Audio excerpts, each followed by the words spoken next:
tender blaze shivered in the cold autumn wind. Inspector Dent lit his cigar and puffed out the dense and pungent smoke. He felt his throat burning and even his lungs weighing down on him. He was looking aimlessly towards the sky, towards the dark crimson shade that was about to cover up the tainted heavens. A pitch-black night would soon engulf the whole city within its obsidian maw.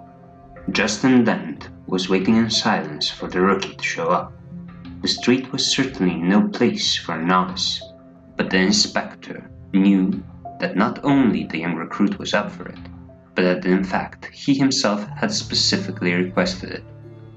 He had tried to send the kid away, but the rookie stuck to him like glue. The greenhorn was resolute, but just as that street was no place for the faint of heart, it was also not meant for the advocates of righteousness. Old Corian. Yet another crime had been committed here. Yet another time had the walls of the wretched city been tainted red. Yet another body had been found deliberately thrown on Lithy Street, a God-forgotten alley in the abandoned slums of Old Corian.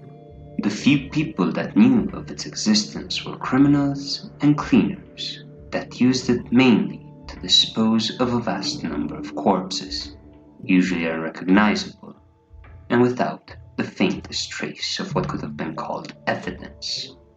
If a body would have shown up on Lithy Street, it would have meant for the police a cold case, no more, no less.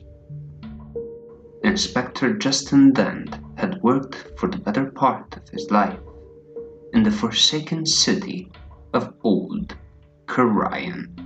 He knew loss more intimately than many others. His hazel eyes had lost most of their juvenile glimmer of hope. Now they were merely ashen. Grey, inexpressive eyes, the same color of his hair. But he had survived. Once he had believed in his job and in all the values that young people were entitled to.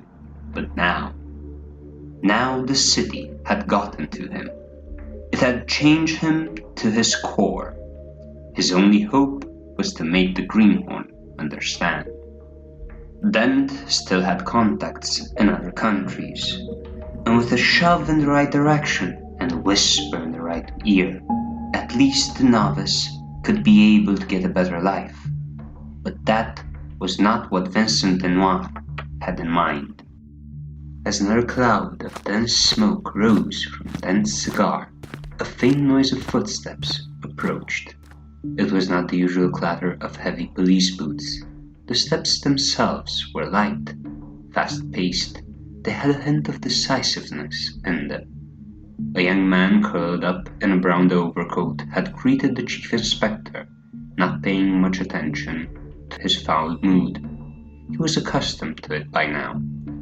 Vincent DeNoir was no more than 20 years old, but the close shave he would get daily at the local barber made him look even younger.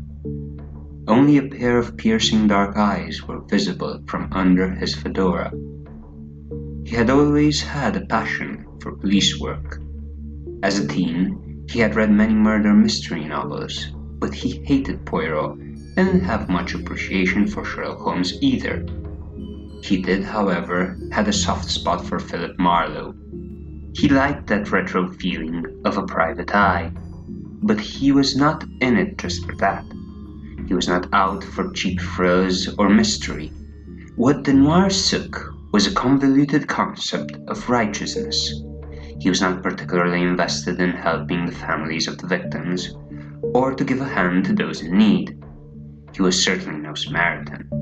He just wanted to solve the case and put the culprit behind bars. The simple principle that crime could not go unpunished. Vincent DeNoir would soon learn that life is not always black or white. The victim dropped on Lithy Street was different.